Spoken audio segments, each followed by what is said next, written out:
We call through the echoes of time.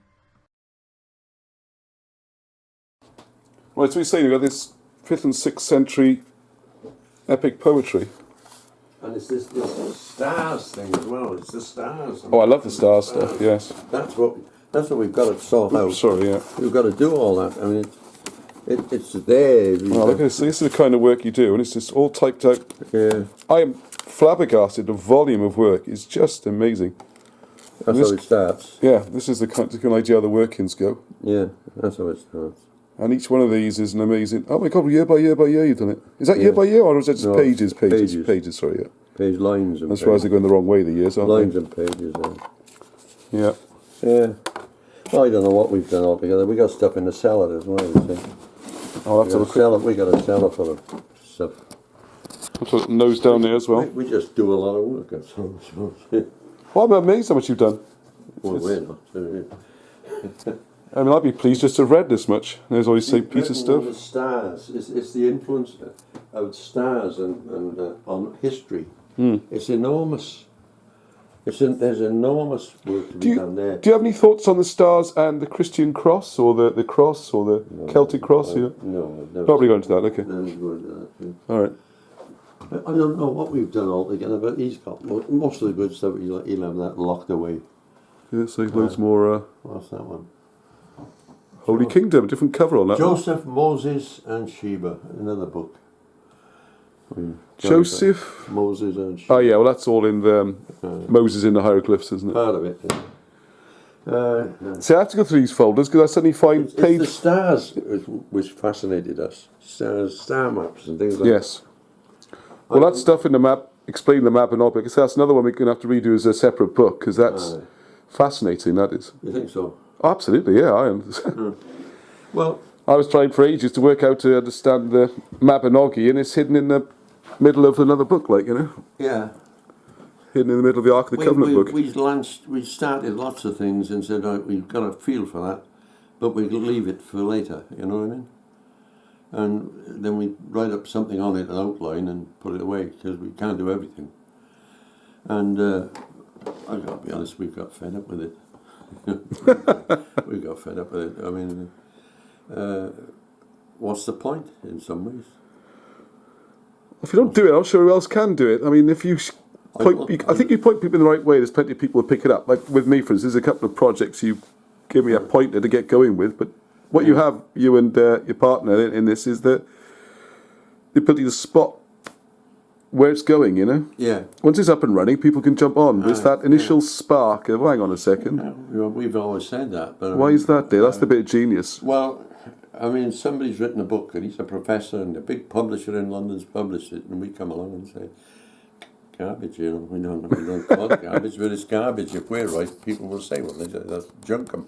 Well, the London publisher don't like it. Their judgment is being questioned. And the doctor or professor at the university doesn't like it. He's been telling his story to the students for years. And he doesn't want to get up and say, by the way, people, I got it all wrong. Well, as we discussed before, though, it would actually create a chance to reproduce more books again, wouldn't it, you know? Well, it would give them something to work on, something to say, something they could examine. It would give them something to, if they got a fertile mind, it would do their imagination a bit of bloody good, wouldn't it? It would have helped me, because I was interested in history, but I could never buy into a lot of the stories I was being told. They didn't make sense, but I didn't do what you did and think, well, hang on, if it don't make sense, let's think it's wrong. For me, I just went, okay, I'll do something else. And once it makes sense, more people will be interested in history, I think. We never set out to say, these people are wrong. We set out to say, what do the records say, how do they work, and what is in the records. That's all we set out to do. Now, we weren't saying we're going to prove that one wrong and this one wrong. I don't care what they say in that sense. We were just going to see what the records said, and if the records were correct. That was all. I mean, it's so simple. I marvel that none of them ever do it. Yeah. I love the way you say that. Well, yeah, I mean, there's a record. You check it out. You would think so, wouldn't you? You would think so. But they all... I know, over the years I've met various lecturers and students doing an extra year and all that. Not many of them are very bright. They fall in love with the subject. Yes, yes. And they fall in love with the subject and with the institution, you could say. And there's a bit of kudos for working in the university, right? Mm-hmm. And that's all there is to it. That doesn't mean to say they're the best brains. No. And usually they say the right thing to the right boss and bow. And as you said in it, somebody always say Professor Blue writes it, then Professor Green writes about blue, and then Red writes about blue and green, then Brown writes about blue, green, and red. Safety in numbers, you see. And he's a professor then, because he's... are we all wrong? Yeah, because only one of you said something and the rest have followed on. Echoed it, yeah. Yes. There's only one, and you're all saying the same thing. So is that thing wrong?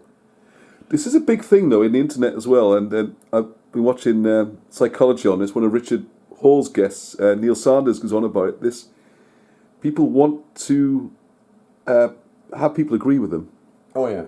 And what he's saying is you could have 50 people disagree with you, you still might be right. Yeah, you don't have to change. No. This is the... No, I and they're proving I don't do things by the psychology book. tests. Have you seen those tests where they have... They get like 5 stooges to all go, yeah, that one's longer than that one, and the guy on the end of the line is like, well, what do you want about, you know? And eventually they will agree and say, yeah. Yeah. And that's the other way around. And they can see it, like, you know, but they know, I must be mad, because everyone else is saying... yeah. Well, there is always a desire. That's your strength of thinking, though, to actually, I don't think you are right. Yeah, even but there's a human desire to be in. Conform, isn't it? Conform. The herd, safety in the herd. That's right, the herd is there. So why do you think you were different then? Why do you think you two went, so actually it's still not right, I'm going to stick to my guns and say it's not right? I came out of the army, and I joined a company, right? And they were taking on a lot of graduates, a big company, a number of plants in it, right? And I'd done 4 years in college, 2 years in the army. I was getting on now, because it took 2 years out of your life, you know, 24, 23.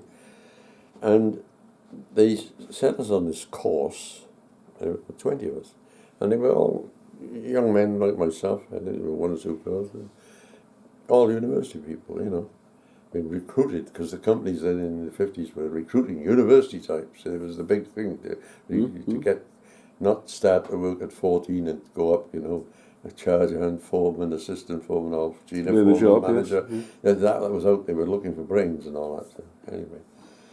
And we sat in this like classroom. It was a classroom, I suppose. And they put this book before us and said, open it, page 1 and no further. 30 questions, you got 12 minutes, or something like that. Or you got 15 minutes, or there's 20 questions, you got 18 minutes. And so you then, you looked at the thing and you could write the answer alongside, or whatever it was, or fit the missing number, or the number. Right. So IQ type testing. It was an American idea, it was. They were using it in Britain. And this went on for 2 days.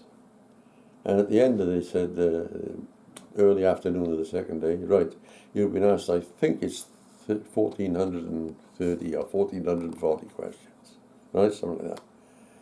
I thought, and they said, if you've got 800 right, you're pretty normal.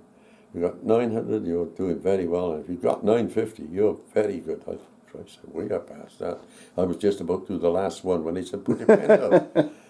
So my name's Wilson, so I last we called up. They called us up one at a time, interviewed and sent you out. And they come up and they looked at me and they said, did I know anybody in a company? I said, no, I've never heard of that company. Well, did I know anybody in a certain college in Oxford? No.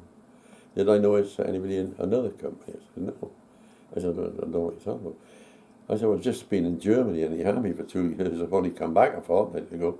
You know. Don't know anyone, yeah. I don't know, and I don't know. I'm from Cardiff. I don't want to be in London or England. Oh, well, thank you very much. Next day, they fired me. I'd answered out of 1,440 questions. I think that's the right number, or 1,442. Yeah, around about there, yeah. I'd answered 1,439. And I said, I couldn't do the last one. You said, put your pens down. I said, yeah, tell them that. And I got them booked. So they fired me. My older brother was working in the London area. He was a colonel in the army. They see why they fired you? He went along to see them and he said, why have you fired him? They said, well, he must have cheated. There's no way he could do this. He must have cheated.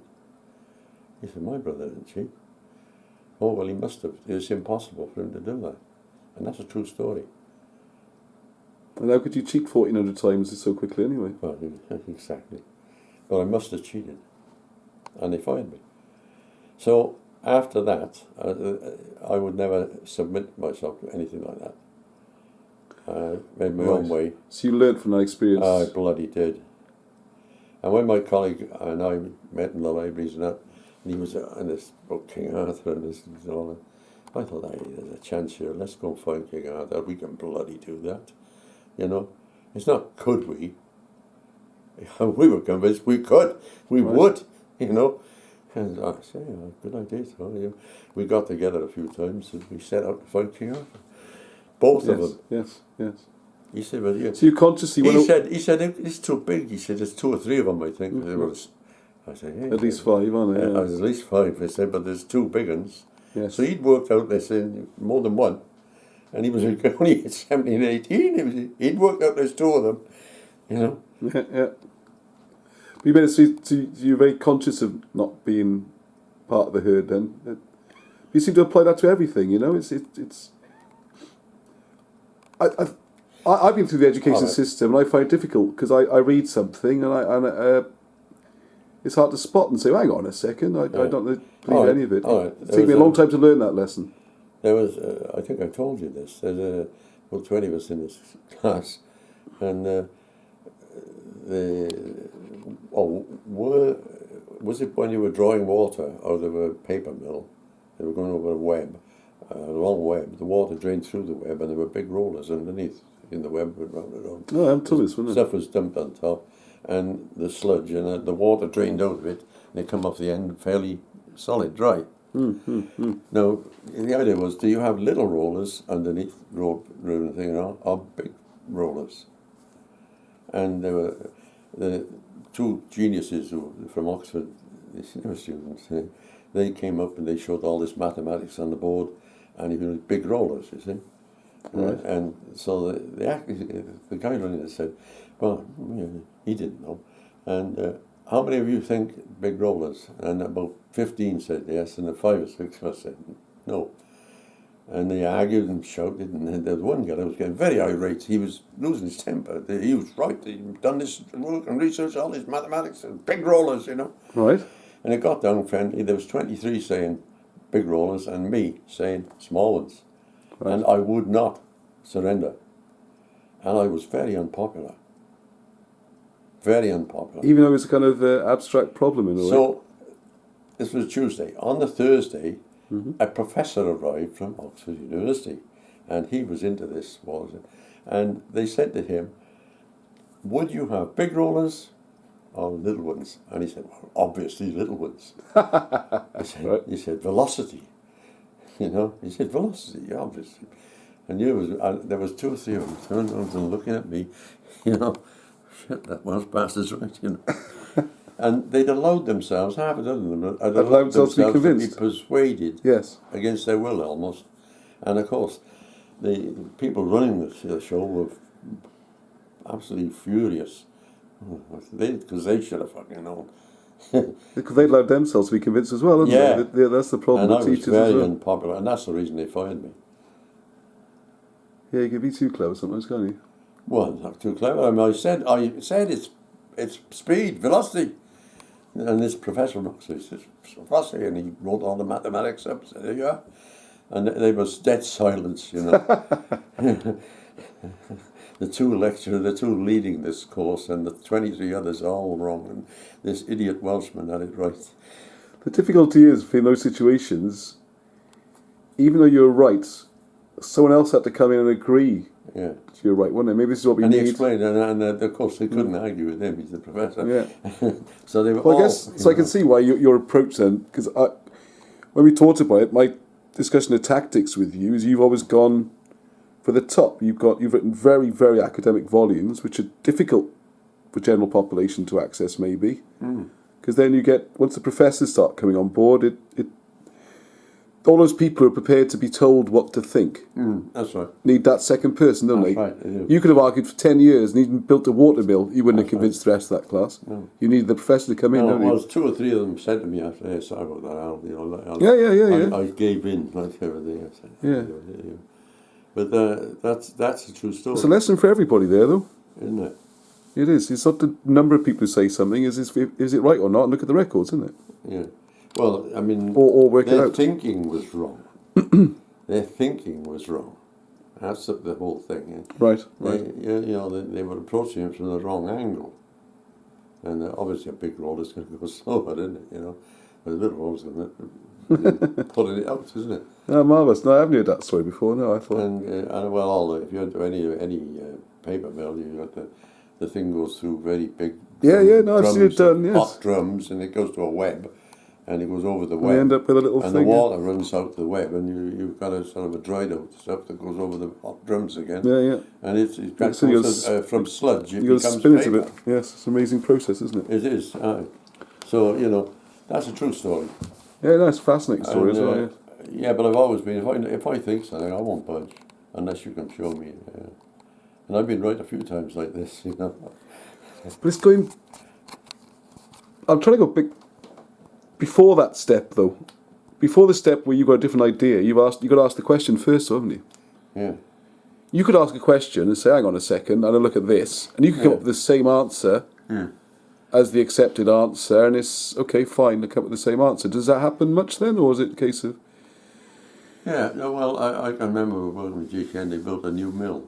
We had eight factories in Cardiff. I was the chief methods guy, and they built a new one. And the guy who was designed it was Stewardson, boss of the hot mills department, and he was a triple first from Cambridge. And they built this new bloody mill, and my boss said, "Get over there, Ellis Davis." He was a nice guy, but he was awkward in some ways. Go over there. Imagine that in Cardiff. Have a look at it. Will you? So I went over and had a look. Came back next day. He said, "What do you make?" I said, "Homework." He said, "What do you mean homework?" I said, "Well," I said, "the metal's going to come in to the furnace. It's going through the rolling mill, so it goes through a succession of rolls. So Making it thinner and thinner. shaping it and shaping Yeah, it. right. Like angle iron. So this is sheet metal you're making, is it? No, It's one like- sheet, it was an angle iron or rods. okay. Right, okay. Shapes, anything, make anything. Also, I know anything Depends on about the shape of the rollers, you see, they put in. Right, okay. Anyway, so it came down and it went into the warehouse. I said, up that end is the Bristol Channel, because there was a road and there was the beach, and that was the end of the factory. Like there was a road behind and there was the beach, there was the shingles. Right. I said, all the material's going to finish up in the channel. I said, you can't get anything out in the loading bay. And he said to me, you can't get anything out. Yeah? And How much did this cost? he said, write this up and prove it, quick. So he was one of the top directors last year, but he wasn't bad, he was pretty good to me. Well, at least he listened to you, yeah. Oh yeah, well, he learned to listen to me. I tell you, I was valuable to him. I'm very valuable to him.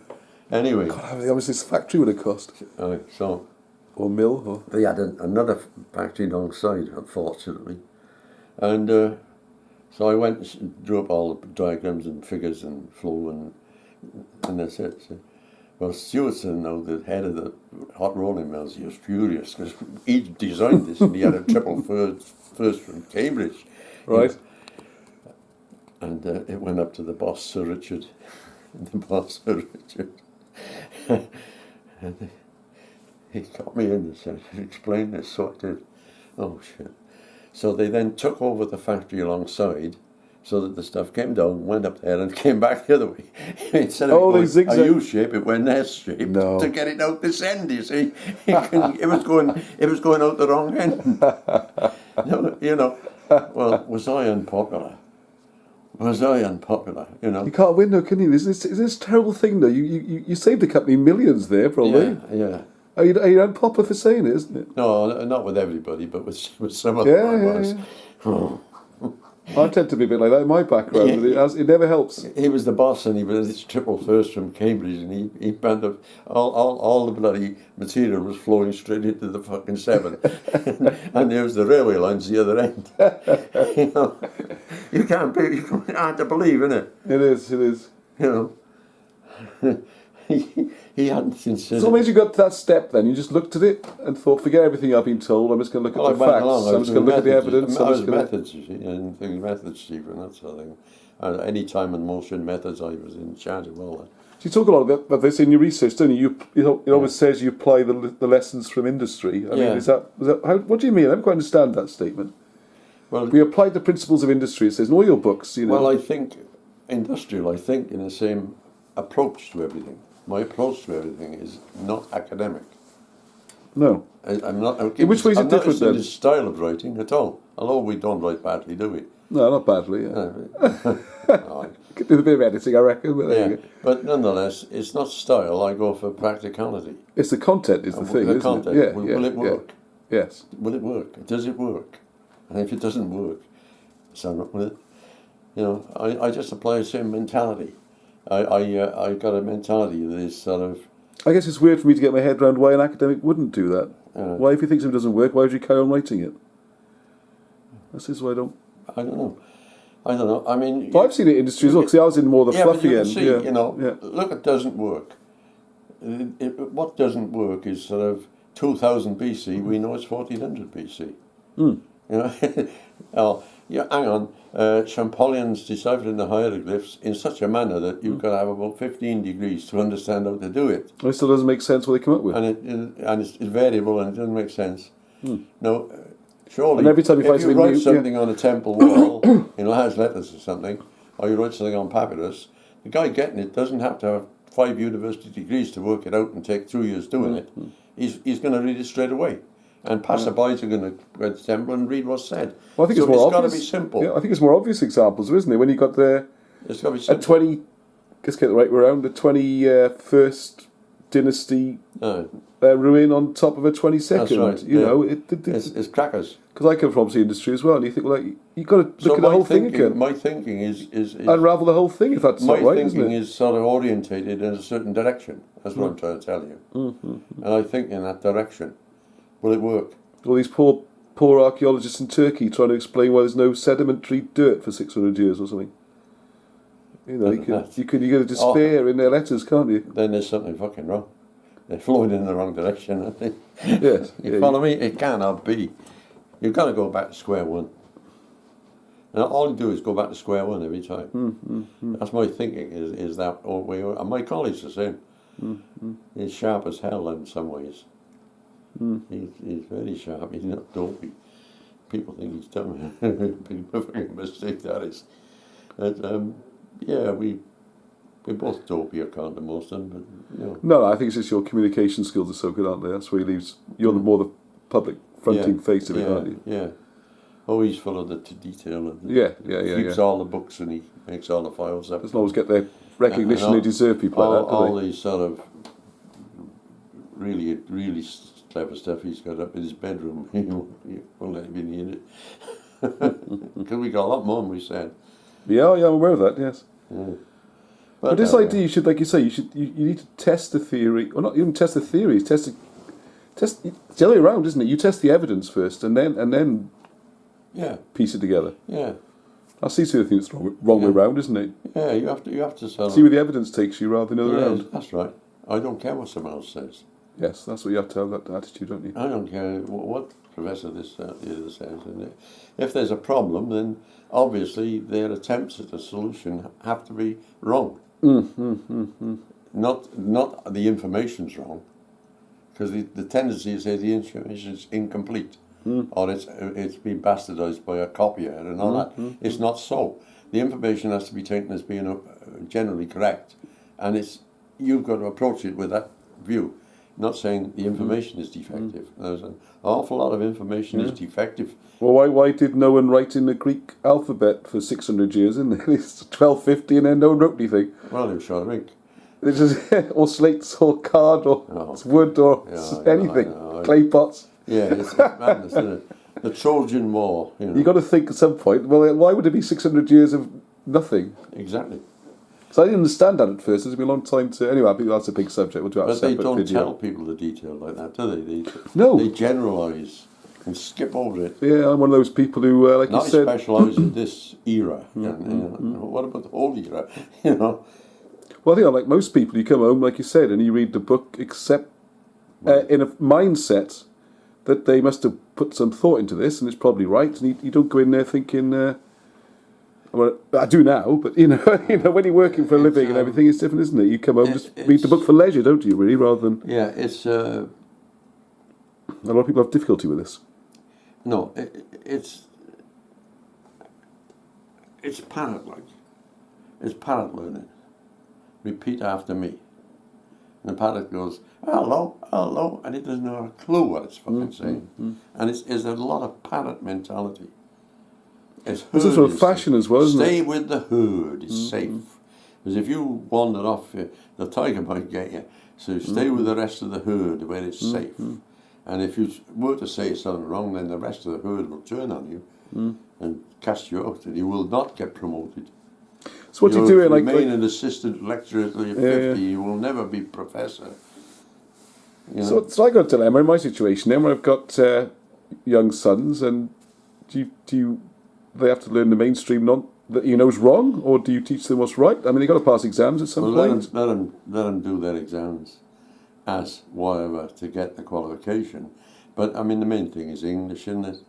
And the main thing is what? Sorry? Learning English. Mathematics, that sort of thing. How to think, I suppose, is analytical skills, isn't it? Think, you know, if they want a rubbish history, let them get on with rubbish history. It's irrelevant. You can really get that one right.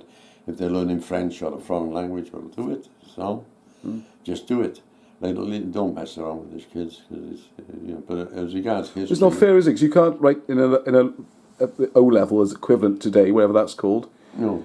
You can't do an analysis. Well, the answer you want is this, but if you look at it, you haven't got the time, or there's no marks for that. Just do what they tell you. You know. So you get your bits of paper. They get your bit of paper. Or just don't do history. That was my approach. Get your bit of paper. I got lots of other bits of paper. All that's happened with us is that we've upset the bastards without realising it, without wanting to. But we've always been willing to let anybody who wanted to come and join us. We've never said no. Anybody want to sit where you're sitting, come on, no. And we gave lumps of information to some academics in Cardiff, some of the younger ones. We gave them chunks of stuff, you know. Yeah. But in fairness to them, they had a hard time, some of those, didn't they? They were basically banned from using your work as part of their research, weren't they? They were told they mustn't read our books, and they mustn't quote our books. Yeah. We couldn't even quote and say we're wrong. Well, what amuses me on that one is I've had to learn. I slipped into a habit online and of quoting your books, but actually 9 times out of 10 you're quoting something else anyway. So instead of directly quoting you, you can say as referenced by Wilson and Barrett. It's this. Look at this. You know what I mean? This guy said this, or this pottery, or like I said, that excavation's upside down, or why is there nothing for 600 years? Or well, I mean, the government shipyards went on strike for the 6th time. 4 shipyards all on strike. Government's the main one, North Sound. And he sent me up to restart the shipyards, which I did, and to sort the union and set everything up. Got an agreement. Nobody knows my name. So how did you do that then? Because I knew what I was fucking doing. We just got their respect because I knew how to organise the people to do what I wanted them to do. I set up a team of about 20 of them. You do that, you get information on that, and you analyse that, and you arrange that like that, and I want you to do that. And that's what I did. And I guess pull the information in from all. Because the workers aren't stupid either. They could see he was being ballsed up before. They'll soon work you out the way you know what you're fucking doing. Yeah. Well, I mean, if you'll tell them something that makes sense, they'll do it, won't they? I think that was probably in a company. There's the disconnect that caused the problem. I've heard the story before. The problem seemed to be the disconnect leading up to it. in fairness to the workers, it was being badly run, wasn't it? You know, it was disorganized. Well, what they and the guys down the bottom could see it was being badly run. Using the same mental approach and technique or system that they would in 1910. And they built a totally different ship of different size and different whatever, technology, and that they hadn't advanced from the same systems of approaching things. And whereas if you said, no, this is not 1920 or something, we've got to think differently and do things differently. And we have to do that over there and that over there. And you start that off, no, it's only going to take a day. You start that one off, it's going to take 20 days, you know what I mean? Yeah. And, you know... And day 19 you start the other one, yes. That's right. Yeah, and, you know, I was good at it. Yes, I knew how to do. I arranged people. And I did the same thing in Ripa Trigoso in Italy. And in Ancona I worked at a big shipyard there. We redeveloped it there. Got a lot of orders for ships because the whole thing was to get the ship out fast. Britain had got itself stuck in where the big shipbuilders of the world, which they were, apart from America, and suddenly they were... Well, I think about 1900, I think it was half the world's ships or something, wasn't it? Doing that. Yeah. You know, they couldn't get an order. And they were building a ship in sort of 13 months, and somebody else was knocking it out in 10 weeks. In Japan and that shit. But what the hell are we going to do? But I never got properly paid for it. And my colleague said to me, why don't you do this with me? You know, and I said, yeah, I did. So. You make a fortune finding King Arthur, Alan. We thought we would. Make millions of these books. But he said you could do the same thing, couldn't you? And I thought, well, how do you know that? But I could see where his brain was going. Yeah, I can see that. that, The same thing. You've got a lot of bits and pieces. You've got to fit them together. Yes. And that's what I'm trying to get to the bottom of in this sort of chat we're having. We thought we'd make some money, and he was going to go off and do this, and I was going to go off and do that. He was going to breed dogs, and we never did. Now we got stuck, but we learned that we can live together because we're totally different. If we were the same, I think we'd be arguing. Yes. But we're totally different. And he'll go off and do something in his room, and I'll go off. Well, I've noticed this time we've got a big enough house. We keep this time I spent with you, this couple of days and everything, is we keep just go on with your own business, and you are quite funny when you're together, though. Yeah. Well, we know to keep out of each other's way. Yes. You know, and I don't think we've ever had a serious argument.